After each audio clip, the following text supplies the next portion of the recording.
Sophie poussa la porte de l'église Saint-Eustache. Le cœur battant à tout rompre. À l'intérieur, l'air était chargé d'encens et de murmures excités. Mais ce qu'elle vit la figea sur place, Emma. Son amour de jeunesse. Embrassait passionnément une femme inconnue dans l'ombre d'un pilier. Juste avant la cérémonie de mariage de sa propre sœur. Ce baiser, volé et interdit, déclencha une vague de souvenirs enfouis, forçant Sophie à affronter une vérité qu'elle avait fuie pendant 10 ans, transformant ce qui devait être une journée de joie en un tourbillon de chaos intérieur. Elle s'appuya contre le mur froid, les jambes tremblantes. Comment Emma osait-elle? Ici, dans ce lieu sacré, au milieu de la famille conservatrice de Sophie, les invités affluaient, ignorant tout du drame qui se jouait dans l'ombre. Sophie avait 28 ans maintenant, une avocate brillante à Paris, avec une vie bien rangée, un fiancé respectable, une carrière en pleine ascension, et des secrets bien gardés. Mais Emma avait été son premier amour, à l'adolescence, dans les rues de Lyon où elles s'étaient rencontrées au lycée. Des baisers volés derrière les salles de classe. Des promesses chuchotées sous les étoiles. Puis, la pression familiale avait tout brisé. Les parents de Sophie, catholiques fervents, n'auraient jamais accepté. Elle avait choisi la facilité, rompu avec Emma, et enfoui ses sentiments. Emma, de son côté, avait 30 ans, enseignante en littérature à Marseille, mariée depuis 5 ans à un homme qu'elle n'aimait pas vraiment. Un mariage de façade, pour apaiser sa propre famille provençale, traditionnaliste et intransigeante. Mais ce baiser avec cette inconnue qui était-elle? Une collègue? Une amante? Ravivait chez Sophie une jalousie qu'elle croyait morte. Elle s'avança, les poings serrés. Mais sa sœur, Claire, apparut soudain, radieuse dans sa robe blanche. Sophie, tu es en retard. Viens. Aide-moi avec le voile. Sophie força un sourire. Mais son regard croisa celui d'Emma à travers la foule. Emma pâlit, se détacha de la femme et s'approcha. Sophie. Je ne savais pas que tu serais là. Mensonge. Bien sûr. Claire avait invité tout le monde. La cérémonie commença. Mais Sophie n'entendait rien. Assise au premier rang, elle sentait le regard d'Emma brûler sa nuque. Pourquoi maintenant? Pourquoi ce baiser public? Presque provocateur? Après la messe?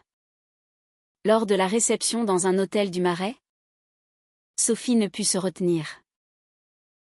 Elle coinça Emma près du buffet. Qu'est-ce que tu faisais là-dedans? Avec elle? Emma haussa les épaules. Un sourire amer aux lèvres. Et toi? Sophie? Toujours à jouer la fille parfaite? J'ai entendu pour ton fiancé.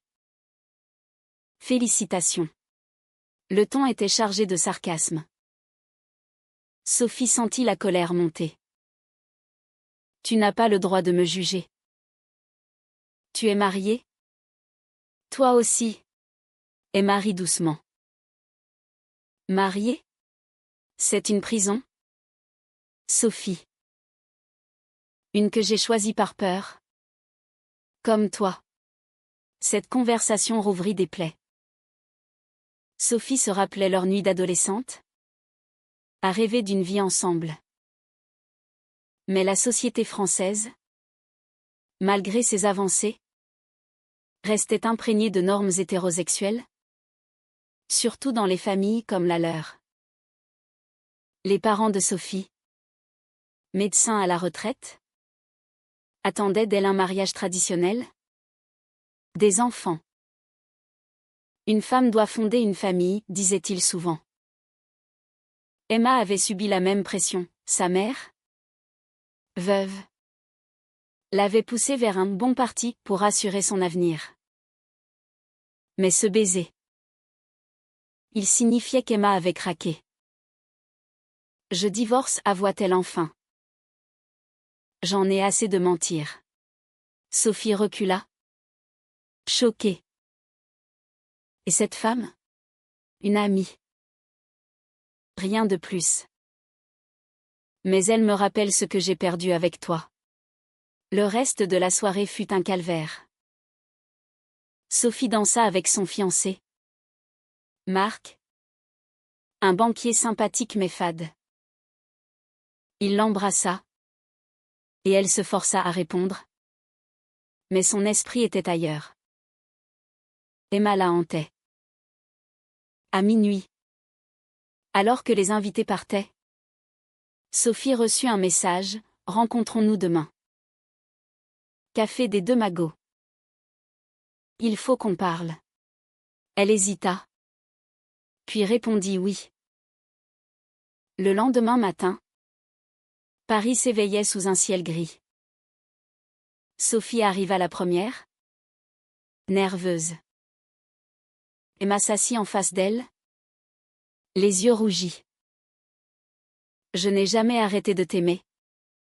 Sophie. Mais tu m'as laissé tomber. Sophie secoua la tête. C'était pour nous protéger. Nos familles. Nos familles nous ont volé notre vie, répliqua Emma. Elles parlèrent des heures, revivant le passé. Sophie admit ses regrets, mais défendit ses choix. J'ai une carrière, une stabilité. Toi, tu risques tout. Emma posa sa main sur la sienne. Et si on recommençait? Cette proposition la terrifia. Sophie rentra chez elle, tourmentée. Marc l'attendait avec un dîner romantique. Tout va bien, demanda-t-il. Elle mentit.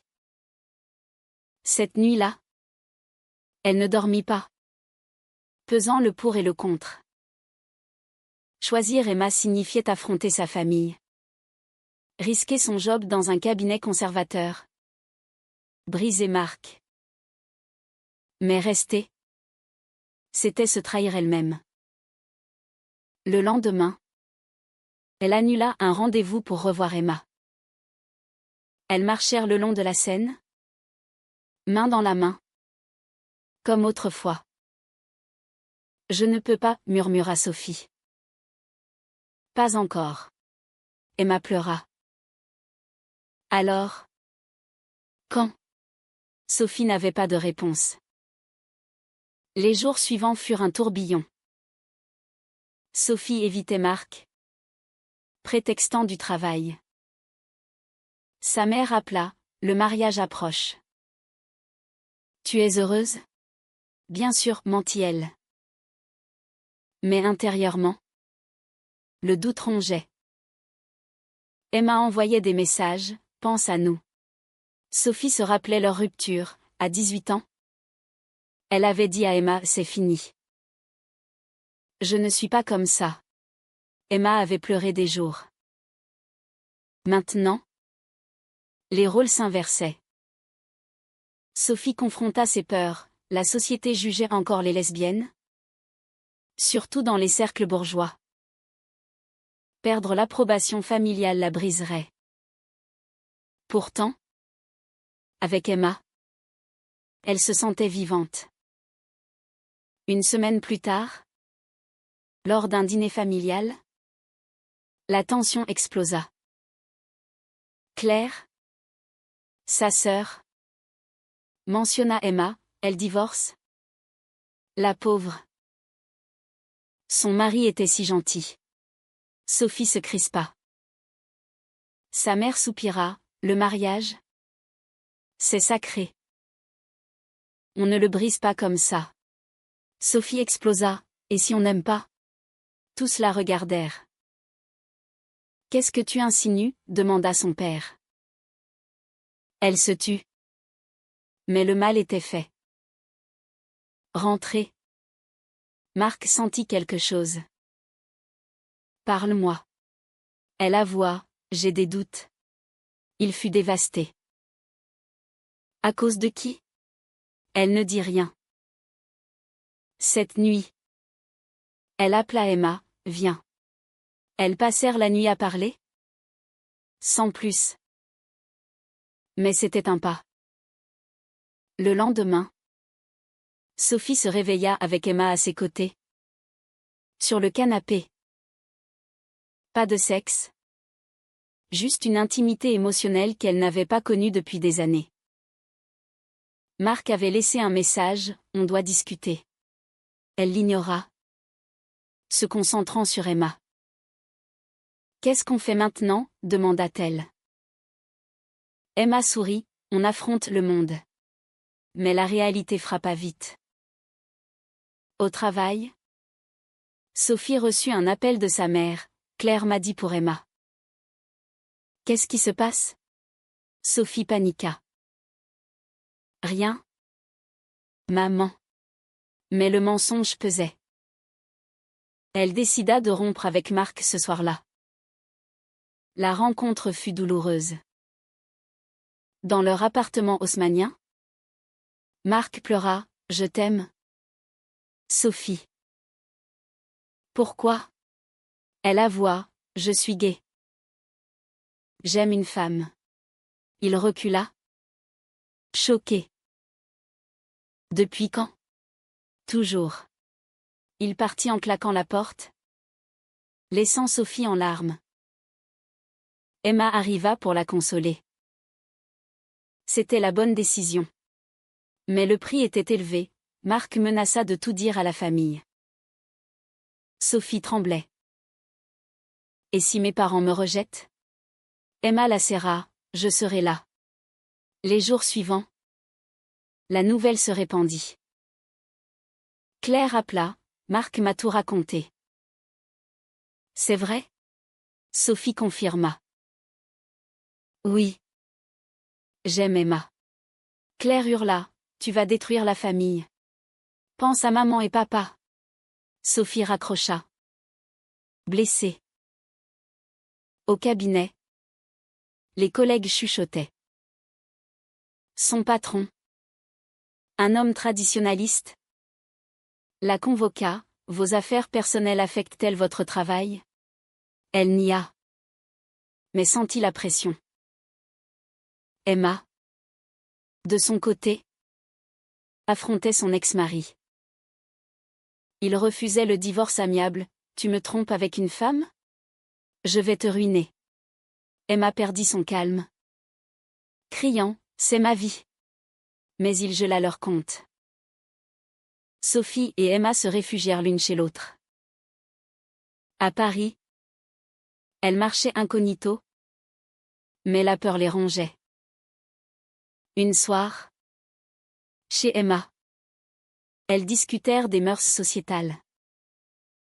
La France est progressiste. Mais pas pour tout le monde, dit Emma. Dans nos familles. Être lesbienne? C'est un péché. Sophie acquiesça, j'ai sacrifié mon bonheur pour leur approbation. Elles décidèrent de se battre. Sophie contacta une association LGBT pour du soutien. Là, elle rencontra d'autres femmes dans la même situation, rejet familial, discrimination au travail. Cela la fortifia. Mais le conflit s'intensifia. Les parents de Sophie débarquèrent sans prévenir. Explique-toi, tonna son père. Sophie. Tremblante. Avoua, je suis lesbienne. J'aime Emma depuis l'adolescence. Sa mère pleura, comment as-tu pu nous mentir? Et Marc? Son père explosa, c'est contre nature. Tu n'es plus notre fille. Ils partirent. la laissant dévastée. Emma la soutint, ils reviendront peut-être. Mais Sophie doutait. Elle perdit du poids. Manqua le sommeil. Au travail, un client refusa de la voir, je ne traite pas avec des. Comme vous. Son patron l'a mis en garde, soyez discrète. Emma affrontait ses propres démons. Sa mère l'appela, tu me tues.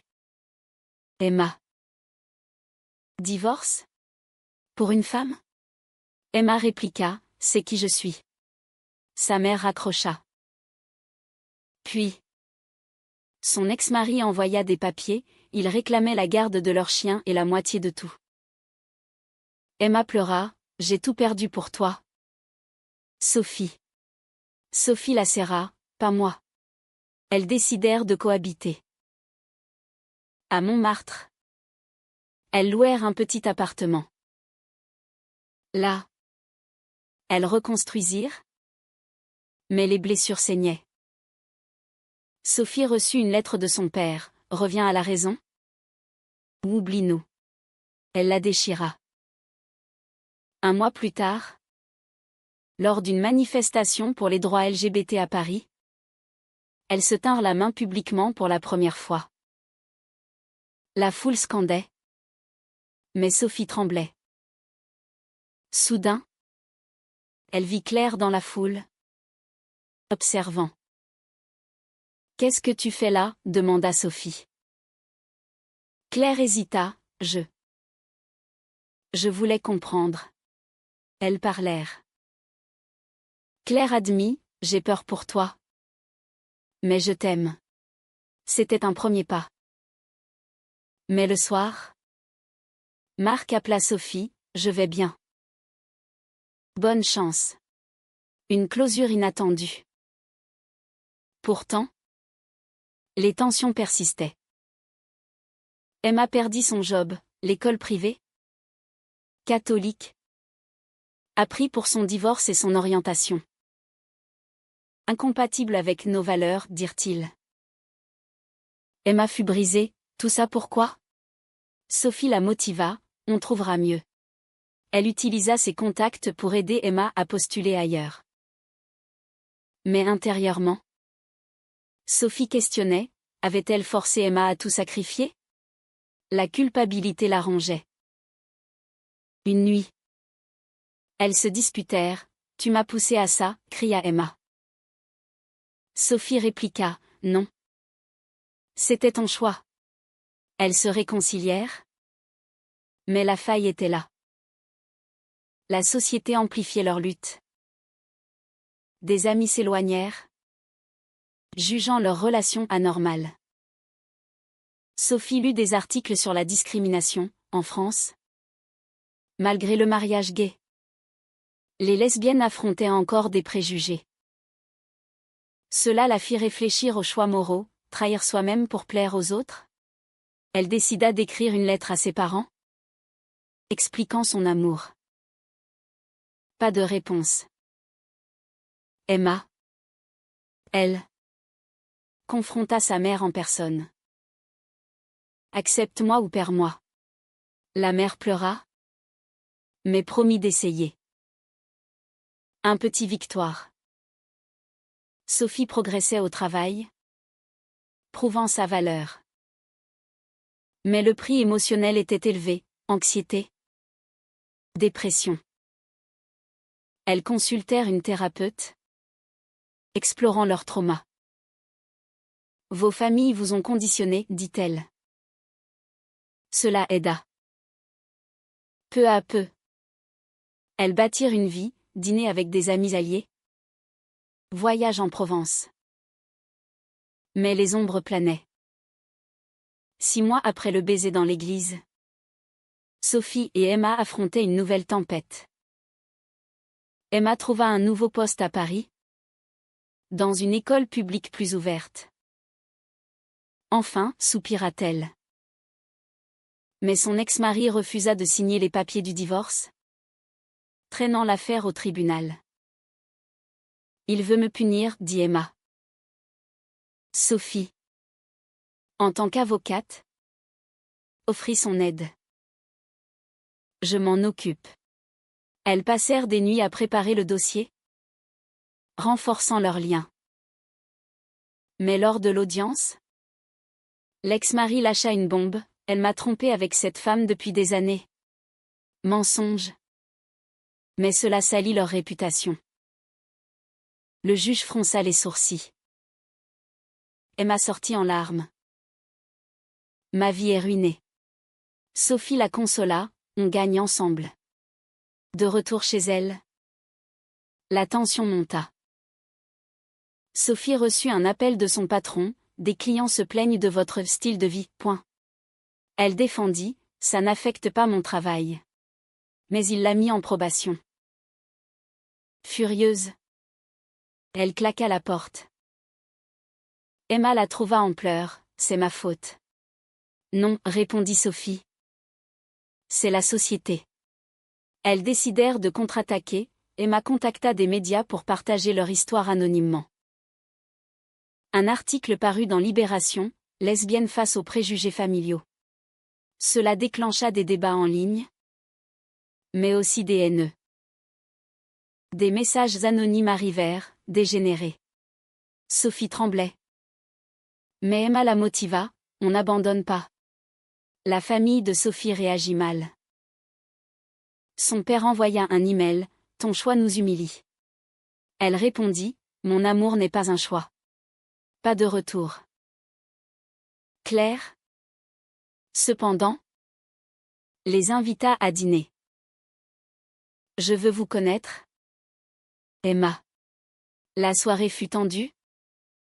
Mais Claire admit, j'ai lu des livres sur l'homosexualité. C'est dur. Mais je soutiens. Une alliée inattendue. Mais la mère de Sophie refusa de venir.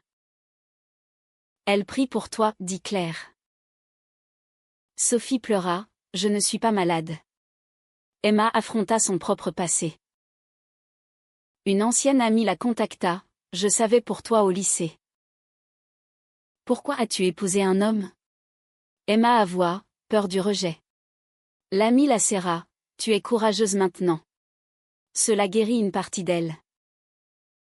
Mais au tribunal, l'ex-mari gagna du terrain, il obtint une pension. Emma ragea, il me vole mon avenir. Sophie vendit des bijoux pour aider. On est ensemble. Leur amour grandissait.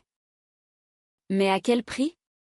Un soir, lors d'une fête LGBT à la Bastille, elles dansèrent librement. Mais un homme les insulta, sale gouine. Sophie répliqua. Mais Emma la retint. Rentrée. Elles parlèrent de morale, est-ce mal d'aimer? Non, dit Sophie. C'est mal de haïr. Elles décidèrent d'adopter un tchat, symbole de leur foyer. Mais la pression familiale culmina quand la mère d'Emma débarqua. Je t'accepte, mais pas publiquement. Emma explosa, c'est tout ou rien. La mère partit en pleurs. Emma s'effondra, j'ai perdu ma mère pour toi. Sophie culpabilisa, peut-être qu'on devrait arrêter. Emma refusa, jamais. Les mois passèrent. Le divorce finalisé. Emma était libre, mais endettée. Sophie la soutint financièrement. Mais son job vacillait. Un collègue la trahit, il répandit des rumeurs. Elle confronta, pourquoi? Ton mode de vie offense. Elle démissionna. Furieuse. Je fonde mon propre cabinet. Audacieux, mais risqué. Emma l'aida à monter le business, ciblant des clients LGBT. Leur premier cas, une femme discriminée. Victoire. Mais personnellement, les cicatrices saignaient. Sophie rêvait de sa rupture adolescente, se réveillant en sueur. J'aurais dû choisir toi plus tôt. Emma la serra, maintenant? C'est nous. La société évoluait lentement. Des lois protégeaient. Mais les mentalités traînaient. Elles assistèrent à un mariage gai d'amis, enviant leur joie. Un jour, nous, demanda Emma. Sophie hésita, si nos familles acceptent. Claire organisa une rencontre surprise avec les parents. Tendu.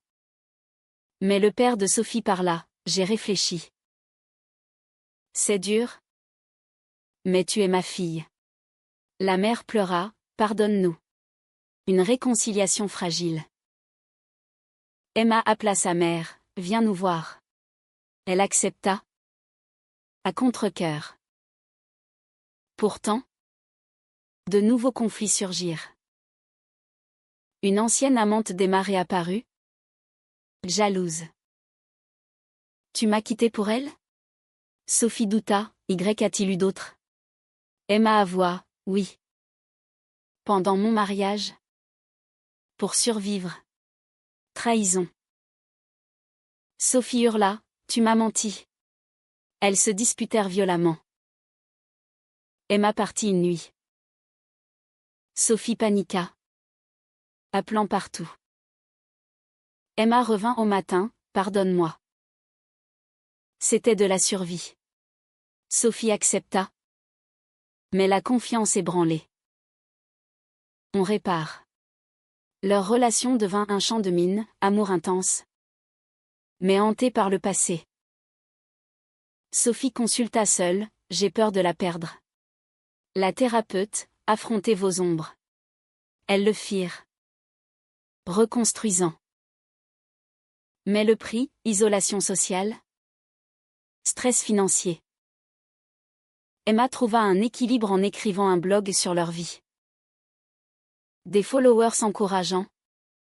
Mais aussi des trolls. Sophie protégea, ignore-les. Leur amour persistait. Mais fragile. Un an après le choc initial, Sophie et Emma naviguaient dans une vie précaire mais authentique. Le cabinet de Sophie décollait. Avec des clients reconnaissants. Tu changes des vies, dit Emma. Mais un jour, un appel bouleversa tout, la mère de Sophie était hospitalisée. Crise cardiaque. Viens vite, dit Claire. Sophie accourut à Lyon. Emma à ses côtés. À l'hôpital. Son père l'accueillit froidement, elle a stressé à cause de toi. Culpabilité. La mère. Faible. Murmura, je t'aime. Mais ton choix. Sophie pleura, c'est qui je suis. Emma resta dehors. Respectueuse. La guérison fut lente. Sophie resta des semaines. Aidant. Son père adouci, peut-être qu'on s'est trompé. Une ouverture. Emma visita. Tendue. La mère la regarda, tu rends ma fille heureuse? Oui, répondit Emma. Un hochement approbateur. Mais de retour à Paris? Emma craqua, ta famille me juge. Sophie rassura, il change. Pourtant, Emma reçut une offre d'emploi à Marseille. C'est mieux payé. Sophie paniqua, et nous? Emma hésita, peut-être une pause. Dispute. Tu fuis, cria Sophie. Emma partit pour réfléchir. Seule. Sophie affronta ses démons. Elle contacta Marc, désolé pour tout. Il répondit, je suis remarié. Heureux pour toi. Closure. Mais sans Emma. Le vide. Elle écrivit une lettre, reviens. Je t'aime.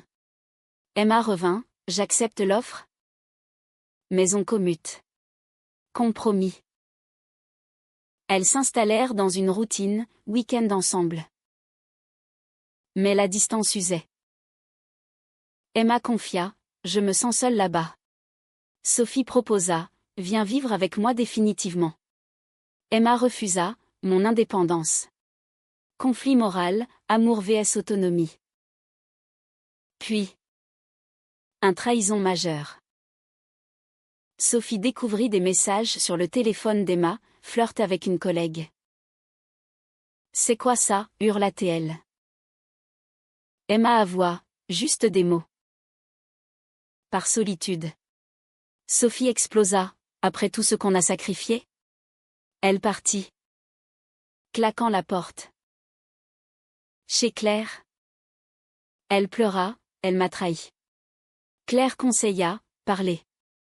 Mais Sophie doutait, valait-il la peine? Elle pensa à leur adolescence, pure TVS maintenant? Complication. Emma appela sans cesse. Pardonne-moi. C'était stupide. Sophie accepta une rencontre. Au café où tout avait recommencé. Elles s'affrontèrent. Pourquoi? Demanda Sophie. Peur de l'engagement total. Emma pleura. Elles décidèrent une thérapie de couple. Là. Elles explorèrent, pression sociétale? Traumas familiaux. Vos choix passés hantent, dit la thérapeute. Elles travaillèrent. Reconstruisant la confiance. Emma quitta son job à Marseille, toi d'abord. La société testait encore. Un débat télé sur les familles LGBT, Sophie participa anonymement. Les préjugés tuent l'âme. Réaction mixte. Sa mère appela, je t'ai vu. Fière. Progrès. Mais un ancien collègue la harcela en ligne. Emma défendit, on porte plainte. Victoire légale. Leur amour se fortifia. Mais à quel coût? Sophie perdit des amis conservateurs. Tant pis, dit-elle. 2 ans après, elles planifièrent un mariage civil. Invitation aux familles. Celles d'Emma acceptèrent partiellement, celle de Sophie. Oui. Mais la veille? Doute, et si c'est une erreur, murmura Sophie. Emma rassura, c'est nous. La cérémonie fut simple. Émouvante. Vœux, malgré les tempêtes. Je choisis toi. Applaudissements. Mais après. La mère de Sophie confia, j'ai prié pour que tu changes. Blessure. Sophie répondit, accepte ou pars. La mère resta. Post-mariage. Défi quotidien. Emma voulait des enfants via adoption. Sophie hésita, avec nos passés? Débat éthique, droit des lesbiennes à la parentalité? Elles consultèrent. La société juge, dit Sophie. Emma insista, on prouve qu'on peut. Elles entamèrent le processus. Affrontant bureaucratie et préjugés. Un travailleur social, votre relation est stable? Oui, affirmèrent-elles. Approbation. Mais attente longue. Entre-temps, trahison d'une amie, elle révéla leur histoire à la presse. Scandale. Sophie ragea, pourquoi? Pour l'argent. Conséquence, harcèlement. Elles déménagèrent en banlieue. Emma déprima, tout ça pourquoi? Sophie motiva, pour nous. Elles écrivirent un livre ensemble, Amour interdit, lutte lesbienne en France. Succès modeste, mais thérapeutique. Leur vie s'équilibra. Mais les cicatrices restaient. Sophie se demanda souvent, valait-il le prix? Amour vs sacrifice. 3 ans après le baiser fatidique, Sophie et Emma accueillaient enfin une petite fille adoptée. Lila. À 31 et 33 ans, elles formaient une famille. Paris les enveloppait. Mais les défis persistaient. Lila, 2 ans, apportait joie. Mais aussi jugement, à l'école. Des parents chuchotaient. De maman? Pas normal. Emma défendit, l'amour compte. Sophie. Au cabinet. Gérait des cas similaires. Militant. Mais une crise surgit, la mère biologique de Lila contesta l'adoption. Je veux la récupérer. Bataille légale.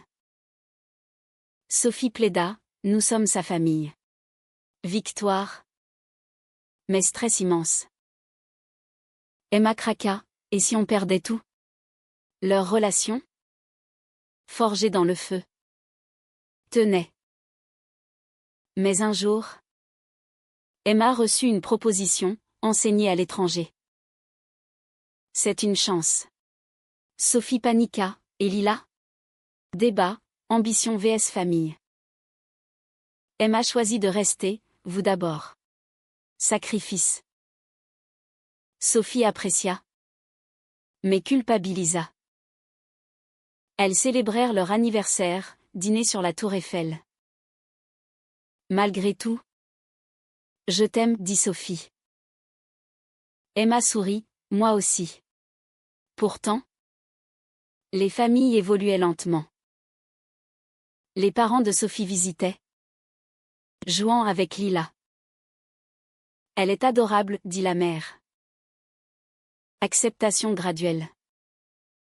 Celle d'Emma, plus distante, envoyait des cadeaux. Mais lors d'une réunion familiale, tension, un oncle lança, ce n'est pas une vraie famille. Sophie explosa, sortez. Il partit. Emma consola, on gagne des batailles. Socialement, elle s'engageait, conférence sur les droits LGBT. Sophie parla, nos choix moraux définissent qui nous sommes. Applaudissements. Mais en privé. Doute, ai-je bien fait de tout risquer, murmura Sophie. Emma répondit, oui. Regarde-nous. Lila grandissait. Innocente. Elle l'élevait dans l'ouverture, mais craignait les préjugés. Une nuit. Lila demanda, pourquoi de maman? Elles expliquèrent simplement, parce qu'on s'aime. Le point culminant vint lors d'une crise personnelle. Sophie apprit que Marc avait un enfant. Jalousie fugace, et si j'avais choisi la facilité? Elle confia à Emma. Non. Tu es ici. Réconfort. Mais Emma avoua un secret, pendant notre pause. J'ai vu quelqu'un. Choc. Pourquoi maintenant, hurla Sophie. Pour clore le passé. Trahison finale? Elles se disputèrent. Sophie partit chez Claire. Divorce, demanda Claire. Sophie pleura, je ne sais pas. Réflexion solitaire. Sophie pesa, amour. Sacrifice. Douleur. Elle revint, on répare. Pour Lila. Emma accepta. Thérapie intensive. Elles émergèrent plus fortes, mais marquées. La vie continua, succès professionnel. Amis fidèles. Mais les ombres des choix passés planaient. Sophie écrivit dans son journal, le prix de l'authenticité est élevé. Mais vaut-il la peine? Des années plus tard? Lila adolescente. Elle regardait en arrière. Conflits apaisés. Famille réconciliée. Mais lors d'une dispute mineure, Emma lança, peut-être qu'on s'est trompé. Sophie répliqua, non. On a choisi. Leur histoire, riche en drames, inspirait d'autres. Pourtant, au fond, une question persistait. Était-ce le bon choix? Ou une illusion masquant les regrets éternels?